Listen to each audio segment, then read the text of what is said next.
ভিডিওটা আমি যেমন পোস্ট করি তার থেকে একটু অন্যরকম। আমি যখন ক্লাস 9 to 12 এক বাংলা ম্যাডামের কাছে পড়ি, তিনি আমার ফেসবুক ফ্রেন্ডেও রয়েছেন, হয়তো তিনি দেখবেনও।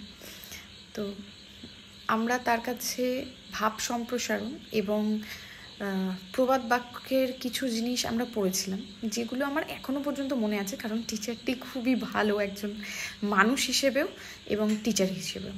তো একটা প্রবাদ বাক্য আমার ভীষণ মনে পড়ছে আজকে, যেটা হচ্ছে, একটা শৈবাল এক ফোঁটা জল দিয়ে পুকুরকে বলছে যে আমি কিন্তু তোমাকে একটা ফোঁটা জল দিলাম, সেটা কিন্তু মনে রেখো।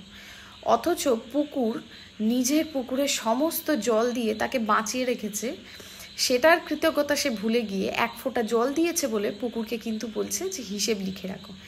আসলে এই কথাটা ভীষণ আজকে বলতে ইচ্ছা করলো, যে কারণে আমি বললাম, তাই।